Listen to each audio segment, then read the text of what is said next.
Assalamualaikum warahmatullahi wabarakatuh. Kembali bersama dengan podcast History MDSP bersama saya Medina Zagita Putri. Hari ini podcast History MDSP akan membahas mengenai segmen membedah keluarga pahlawan revolusi. Kali ini kita akan membahas sedikit mengenai keluarga Letnan Jenderal TNI Anumerta Raden Suprapto. Bapak Suprapto dan Ibu Yuli Suparti menikah pada 4 Mei 1946 dan dikaruniai 5 orang anak.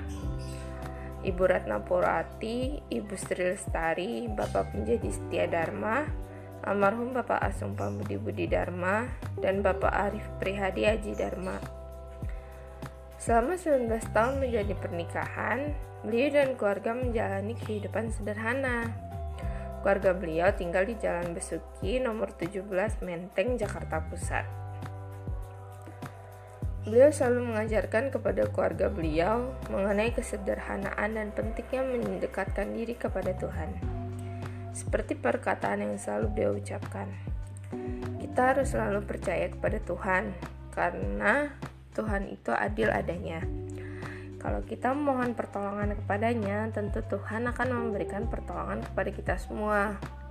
Kita harus memasrahkan segalanya di tangan Tuhan. Kita harus menerima dengan tabah dan tawakal segala percobaan yang diberikan kepada kita. Beliau juga menanamkan bagaimana hidup sederhana. Hal itu tercermin dalam cerita yang saya kutip dari buku 7 Prajurit TNI Gur 1 Oktober. Untuk memenuhi kebutuhan sehari-hari, seluruh keluarga harus hidup hemat. Ayah sendirilah yang langsung memberikan teladan atas gaya hidup yang bersahaja dan apa adanya. Di rumah, tiap kali kami menuntut macam-macam, ayah akan bersikap keras. Kalian tidak boleh melihat ke atas, kalian harus melihat ke bawah. Kalian tahu tidak bagaimana para prajurit itu makan? Beliau juga dikenal sebagai seorang bapak yang baik, penyabar, dan anak yang berbakti kepada orang tua.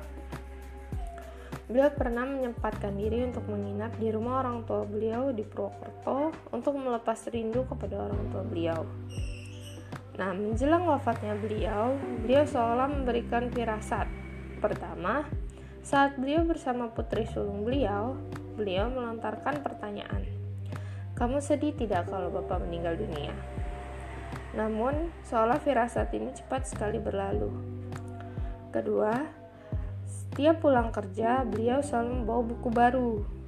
Dan yang ketiga, pada suatu ketika, beliau pernah berbaring di kursi yang diletakkan di tengah kolam kosong yang terdapat di rumah beliau. Nah, untuk menopang perekonomian keluarga sepeninggal Bapak Suprapto, istri beliau melakukan beberapa usaha, seperti berjualan es mambo di lingkungan sekolah dekat rumah beliau, berjualan batik yang beliau datangkan dari Jawa Tengah, membuat kue-kue ketika menjelang hari raya, serta berjualan bunga potong yang beliau distribusikan ke toko bunga di sekitar rumah beliau.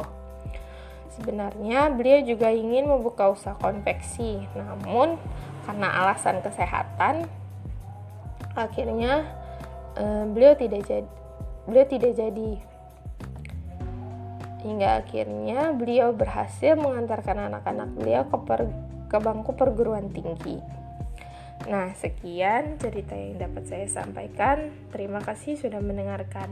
Nantikan episode selanjutnya. Salam.